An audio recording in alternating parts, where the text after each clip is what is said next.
Hey guys, welcome to PM Pathshala. Guys, आज हम लेकर आए हैं हमारा साइकोलॉजी ऑप्शनल, जो कि हम चाहे यूपीएससी का एग्ज़ाम हो या हमारा कोई स्टेट पीसीएम्स में हमने अगर साइकोलॉजी को एज एन ऑप्शनल लिया है तो गाइस हमारा जो पेपर 1 का यूनिट 2 है, जिसमें कि हमने बात करेंगे कि मेथड ऑफ साइकोलॉजी क्या है, रिसर्च टाइप के बारे में हम डिस्कस करेंगे। आज हम डिस्कस करेंगे आज की जो रिसर्च टाइप्स होती हैं, डिस्क्रिप्टिव वाली, इवैल्यूएटिव, डायग्नोस्टिक, प्रोगोनोस्टिक, और इसमें हमने यूज़ करा है बैरन वाली जो हमारी बुक है, जो साइकोलॉजी ऑप्शनल में सबसे इम्पॉर्टेंट होती है। उस बुक का यूज़ करते हुए, रियल वर्ल्ड एग्जाम्पल्स को यूज़ करते हुए हम यहाँ पे करने जा रहे हैं हमारा यूनिट 2, जिसमें हम साइकोलॉजी के ऑप्शनल को पढ़ेंगे। तो देखो, अगर जहाँ पर बात आती है ना मेथड ऑफ साइकोलॉजी की, ठीक है, तो रिसर्च टाइप हमने पढ़ना है। देखो, 4 major primary type of research होती है साइकोलॉजी की। एक होता है डिस्क्रिप्टिव, एक होता है इवैल्यूएटिव, एक होता है डायग्नोस्टिक और एक होता है प्रोग्नोस्टिक। यही हमारी साइकोलॉजी की सबसे बड़ी फाउंडेशन है साइंटिफिक इंक्वायरी की, कि हमारा जो साइकोलॉजी है ना, उसमें हम साइंटिफिक इंक्वायरी करते हैं, रिसर्च करते हैं साइकोलॉजी पे। किस किस मेथड से? DEDP, यानी डिस्क्रिप्टिव, इवैल्यूएटिव, डायग्नोस्टिक और प्रोगोनोस्टिक। ठीक है, हर मेथड का अपना पर्पस है, हर मेथड की अपनी मेथडोलॉजी है। क्या करने के लिए? ह्यूमन बिहेवियर और मेंटल प्रोसेसेस को अच्छे से समझने के लिए। तो आपका ऑप्शनल सब्जेक्ट है, आपके टॉपिक का पार्ट है, तो इसमें हमने कहाँ से सारा कंटेंट लिया है? बैरन के बुक से लिया है, world examples, real world examples, और कैसे आपकी लर्निंग इन्हांस हो उसको लेके पूरे टॉपिक को गाइस कवर किया गया है। अब सबसे पहले हम यहाँ पर पढ़ने जा रहे हैं हमारा डिस्क्रिप्टिव रिसर्च, यानी हम ह्यूमन बिहेवियर को अंडरस्टैंड करेंगे। कौन से साइंटिफिक टूल से?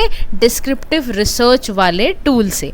जब भी डिस्क्रिप्टिव रिसर्च की बात आती है, यानी कि हम क्या करेंगे, किसी भी बिहेवियर, सिचुएशन या फिनोमिना को पढ़ना है, हमें डिस्क्राइब करना है विदाउट चेंजिंग एनीथिंग, यानी कि we are basically researching, systematically characterising phenomena, behaviour, situation without manipulating variables.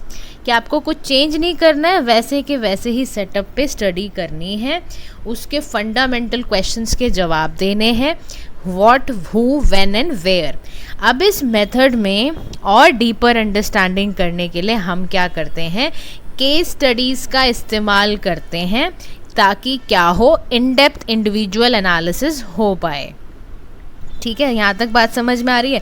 Case study क्या करती है? किसी भी पर्सन की, किसी भी सिचुएशन की इन डेप्थ स्टडी हमें करके बताती है। फिर सर्वे भी करती है ये, जैसे कोई ओपिनियन कलेक्ट करना है ना, कोई डेटा कलेक्ट करना है बहुत सारे लोगों से, तो वो सर्वे में आता है। ऑब्जर्वेशन स्टडी किया जाता है नेचुरल सेटिंग के अंदर, वो वाला भी काम किया जाता है। कोई क्रॉस सेक्शनल स्टडी करनी हो पॉपुलेशन के कोई स्नैपशॉट में, वो भी किया जाता है। अच्छा, यहाँ पे मैंने एक एग्जाम्पल आपको बॉलीवुड मूवी का दिया है। फिल्म है हमारी तारे ज़मीं पर, 2009 में रिलीज़ हुई थी, जिसमें हमने देखा था ईशान अवस्थी जी थे। अब यहाँ पर हमने क्या करा, डिस्क्रिप्टिव रिसर्च की अगर हम बात करें, हमने कहा ना डिस्क्रिप्टिव रिसर्च होती है, तो इसमें हमने देखा था कि इस मूवी के अंदर भी डिटेल्ड ऑब्जर्वेशन की गई थी कि ईशान को लर्निंग डिफ़िकल्टी क्या हो रही है, आर्टिस्टिक एबिलिटी भी है उसके अंदर, ये भी पता चला। क्लासरूम बिहेवियर डायग्नोसिस से पहले कैसा था वो भी पता चला, यानी कि ऑब्जर्व करा गया ईशान का बिहेवियर बिफोर डायग्नोसिस। अच्छा, इसी में गाइस एक ना केस हुआ था हमारा, जिसका नाम है फिनिस गेज करके। इसमें ना बेसिकली क्या था, ये brain injury surgery, brain injury study होती है, जिसने साइकोलॉजी को बहुत ज़्यादा चेंज किया है। किसने चेंज करा है? ये वाले कॉन्सेप्ट ने, जो ये फिनिस गेज करके है ना, ये अमेरिकन कंस्ट्रक्शन फॉरमैन थे ये। तो यहाँ पर भी ये स्टडी की गई थी साइकोलॉजिकल, कि कैसे इनकी पर्सनालिटी चेंज हो गई एक एक्सीडेंट के बाद। समझ में आ रहा है? तो इसका भी जो ये उदाहरण है, बेसिकली ये इसी का उदाहरण है कि डिस्क्रिप्टिव वाला किसी भी बंदे की बहुत ज़्यादा इन डेप्थ स्टडी करता है। ठीक है जी, ब्रेन इंजरी से पूरी साइकोलॉजी ही चेंज हो गई किसी बंदे की, फिनिश गेज करके ये आपको मिलेंगे। यहाँ तक बात समझ आ गई। नेक्स्ट हम चलते हैं रियल वर्ल्ड एग्जाम्पल में। हमने देख लिया फिनिश गेज का केस, यानी उनको ब्रेन इंजरी हुई, पूरा ब्रेन बिहेवियर रिलेशनशिप बदल गया, तो इसको उनकी पर्सनालिटी पूरी चेंज हो गई, फ्रंटल लॉ फंक्शन बदल गए। तो यहीं से मॉडर्न न्यूरोसाइकोलॉजी का बॉर्न हुआ। और कंटेम्प्रेरी एप्लीकेशन डिस्क्रिप्टिव रिसर्च की क्या है कि जो रिसर्चर होता है वो जब किसी भी एटीट्यूड को चेंज होता हुआ देखेगा, मेंटल हेल्थ का, जैसे इंडियन अर्बन यूथ होता है तो सर्वे वगैरह, फोकस ग्रुप वगैरह पे किया जाता है ताकि सोसाइटी का पूरा शिफ्ट विदाउट इंटरवेंशन पढ़ा जा सके। तो आज के कॉन्टेक्स्ट में भी कितना रेलेवेंट है हमारा डिस्क्रिप्टिव रिसर्च कि हम किसी के भी मेंटल हेल्थ का पता ऑब्जर्वेशन के स्टडी से लगा सकते हैं। जैसे कई बारी शहरों में हमने युवाओं का करा है ना, सर्वे करते हैं, फोकस ग्रुप एक क्रिएट कर लेते हैं उनकी पूरी की, उससे पता भी चल जाता है सोसाइटी में किस किस का शिफ्ट है।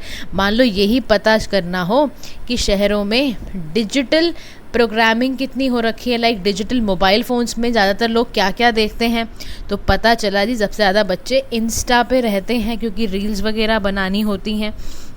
एक्टर रोज़ कुछ रील्स वगैरह देखते हैं और बनाते भी हैं, वीडियोस गेम्स वगैरह भी बनाते हैं। तो वो हमें पता कैसे चला? हमने एक ऑब्जर्वेशन स्किल से किया, हमने एक केस स्टडी करी, हमने एक रिसर्च करा।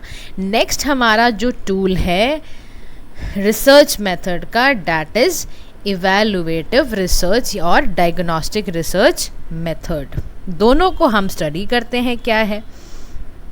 सबसे पहले इवैल्यूएटिव में मतलब होता है कि कोई टेस्ट लिया आपने, कोई ट्रीटमेंट प्रोग्राम वगैरह चल रहा है और आप ये देख रहे हो कि ये काम भी कर रहा है कि नहीं कर रहा, यानी जो असेस कर रहा है वो टेस्टिंग का, रिगरस टेस्टिंग के बाद ये असेस कर रहा है कि क्या ये इतना इंटरवीन होने से कोई इफेक्टिवनेस है इसमें, यानी कि does it work, how well it is, है ना। तो इवैल्यूएटिव वाले में हम क्या करते हैं, अलग अलग मेथड से हम ये पता लगाते हैं कि जो ये टेस्ट हम ले रहे हैं या जो हम ये ट्रीटमेंट कर रहे हैं वो कितना इफ़ेक्टिव है। तो उसके लिए हम RCT यूज़ करते हैं, यानी रेंडमाइज्ड कंट्रोल्ड ट्रायल, यानी हम इसमें क्या करते हैं, ग्रुप्स को कंपेयर करते हैं विद एंड विदाउट ट्रीटमेंट। यहीं पे हम मेटा एनालिसिस भी करते हैं, यानी कि बहुत सारी स्टडीज़ को कंबाइन करके भी हम स्टडी करते हैं। प्रोग्राम इवैल्यूएशन स्टडी में हम क्या करते हैं, ये चेक करते हैं कि सक्सेस क्या है, कितना फेलियर है किसी पॉलिसी स्कीम का। अब हमने छिछोरे मूवी देखी है सबने, है ना, जिन्होंने नहीं देखी है वो देख लेना जी, क्योंकि अब तो पढ़ाई कर ही रहे हो आप साइकोलॉजी की। तो छिछोरे मूवी में ना पीयर सपोर्ट दिखाया है स्टूडेंट्स के बीच में, जिससे हमें पता चलता है कि इवैल्यूएटिव रिसर्च हुई है और साइंटिफिकली स्टडी किया गया है। यहाँ पर हमें पता चलता है ये डिपिक्ट कैसे करा हुआ है, कैसे जो स्टूडेंट है अपने एकेडमिक फेलियर को वो पीयर सपोर्ट से हैंडल करता है। तो कॉन्सेप्ट इवैल्यूएट हुआ कि सिस्टमेटिकली रिसर्चर ने बहुत अच्छा टेस्टिंग करा हुआ था। अब ये बहुत ज़रूरी है। अब आप सोचो UPSC के आप कल आप आगे जाओगे, ब्यूरोक्रेट बनोगे, तो वहाँ पर भी आपकी पॉलिसी इंटरवीन कितना इफ़ेक्टिव है वो भी, उसमें भी आप इवैल्यूएटिव रिसर्च का इस्तेमाल कर सकते हो। समझ रहे हो आप? आगे कहता है नेक्स्ट मेथड है डायग्नोस्टिक अप्रोच। डायग्नोस्टिक अप्रोच का मतलब क्या है, यानी आइडेंटिफाई करना, क्लासीफाई करना कि साइकोलॉजिकल प्रॉब्लम एक्चुअली में है क्या, यानी basically what is the condition, exact condition, psychological condition क्या है।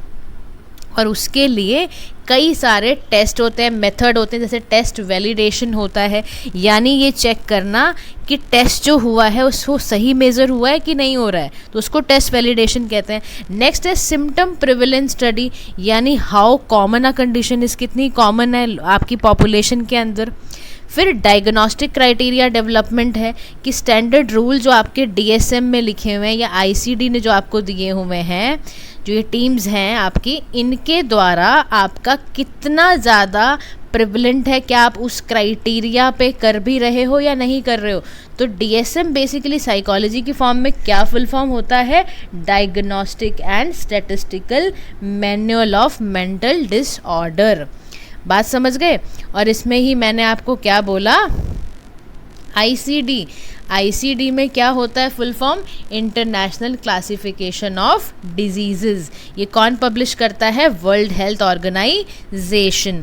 इसमें भी हम डायग्नोस्टिक रिसर्च में भी हमने देखा कि मूवी थी डियर जिंदगी, और उसमें क्या होता है, थेरेपी सेशंस होते हैं ताकि इमोशनल इश्यूज डायग्नोस हो पाएँ, पता चल पाएँ, सिस्टमैटिक सिम्टम पता चल पाएँ, इसलिए अलग अलग तरीके से डायग्नोस किया जाता है। तो क्लिनिकल साइकोलॉजी वाले, काउंसलिंग वाले, टेस्टिंग टूल वाले, ये सब यूज़ करते हैं ये वाला मेथड।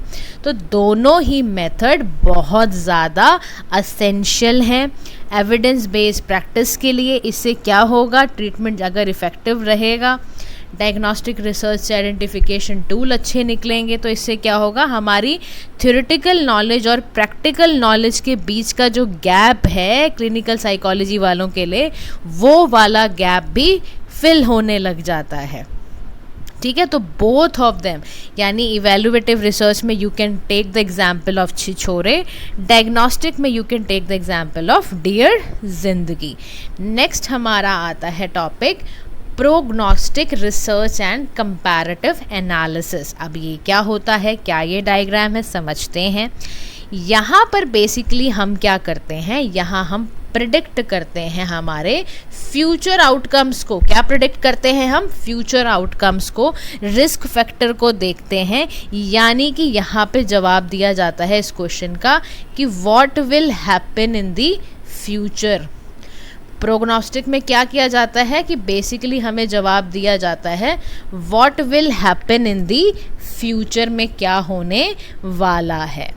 अब यहाँ पर करते क्या है, ये हम एनालाइज करेंगे बेसिकली कि सबसे पहला फैक्टर होता है रिस्क फैक्टर को देखना, यानी कंडीशन चेक करना कि that increase chances of problem, यानी ये एग्जामिन करना कि फ्यूचर में क्या क्या डिफ़िकल्टीज आ सकती हैं, पहली चीज़। ठीक है, प्रोग्नोस्टिक में। सेकंड होता है इसमें लॉन्गिट्यूडनल ट्रैकिंग करना। लॉन्गिट्यूडनल ट्रैकिंग करने का मतलब क्या है, फॉलोइंग पीपल ओवर टाइम, ताकि उनके आउटकम पैटर्न्स का, जैसे देखो यहाँ पर क्या है, पैटर्न्स का पता चल रहा है कि पहले कैसा था अब कैसा है, वो सारे के सारे आउटकम्स का आपको देखिए इस वाले फिगर में पता चल रहा है कि 2000 में कैसी कंडीशन थी, 2020 में कैसी कंडीशन हुई।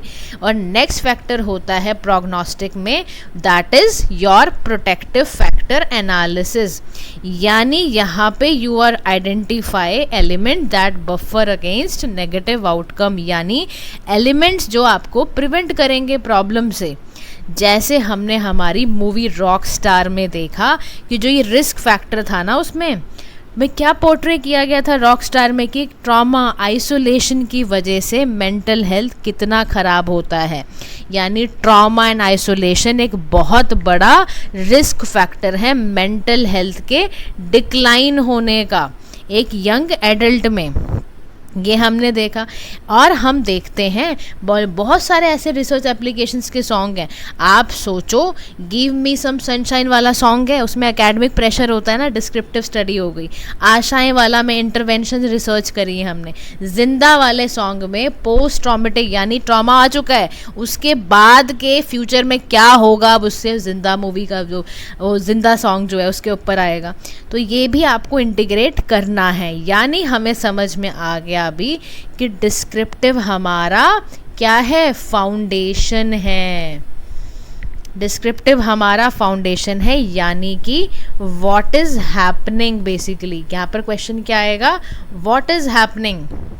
डायग्नोस्टिक में क्या आएगा, प्रिसीशन, यानी कि डायग्नोस्टिक प्रिसीशन का मतलब क्या है, what condition is it, what condition is it, right. Evaluative में basically we are testing, evaluative में वी आर बेसिकली टेस्टिंग, यानी कि does the solution work, does the solution work, क्या सोल्यूशन काम भी किया। और प्रोग्नोस्टिक में हम क्या करते हैं, प्लानिंग, यानी अभी मैंने आपको बताया ही कि what will happen in the future, कि फ्यूचर में क्या होगा। ठीक है जी। तो अब यहाँ पर हम क्या करेंगे, ये बैरन ने बहुत एम्फसाइज करा है साइंटिफिक मेथड को, वहाँ पर उसमें ऑब्जेक्टिविटी है, रिलायबिलिटी है, हर रिसर्च टाइप में कुछ यूनिक रोल हैं उनकी साइकोलॉजिकल नॉलेज को बढ़ाने के लिए। दिस इंटीग्रेटेड अप्रोच में क्या होगा, बहुत ही आपके ज़रूरी है इस पेपर को क्लियर करने के लिए। तो हमने जो टेक अवेज क्या लिए हैं, हमने कि रिसर्च टाइप बहुत ज़रूरी है साइकोलॉजिकल फिनोमिना को पढ़ने के लिए, रियल वर्ल्ड सिनेरियो को डिमॉन्स्ट्रेट करने के लिए। अब आज का क्वेश्चन आप ज़रा बैठ के फटाफट लिख लो कि आज का क्वेश्चन क्या है। आज का जो आपका क्वेश्चन है guys, please note that question, वो आपको बैठ के लिखना है सो दैट अब हमारी आंसर राइटिंग प्रैक्टिस भी क्या हो, शुरू हो जाए।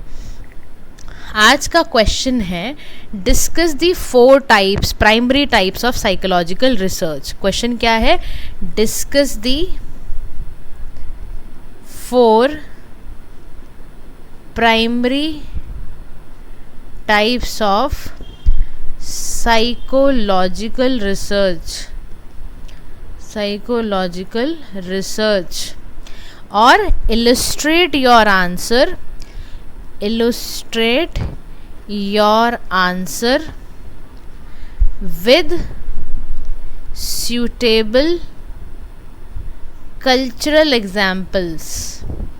ये आपका क्वेश्चन है, आपको इसको अटेम्प्ट करना होगा। ठीक है जी। इसको आंसर में हिंट वगैरह आपको क्वेश्चन की इसकी सारी इस PDF से मिल जाएगी, that I am going to share on Telegram link. जो भी बच्चे चैनल से पहली बार जुड़े हैं, प्लीज़ कृपया करके लाइक करो, शेयर करो, सब्सक्राइब कर लो। ठीक है।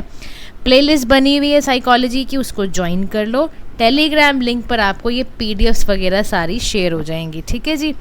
आज के लिए इतना ही। डू दिस क्वेश्चन, और एक क्वेश्चन मैं यूट्यूब पे आपके लिए पोस्ट भी करूँगी MCQ इसी टॉपिक का, वो भी आपने अटेम्प्ट करना है।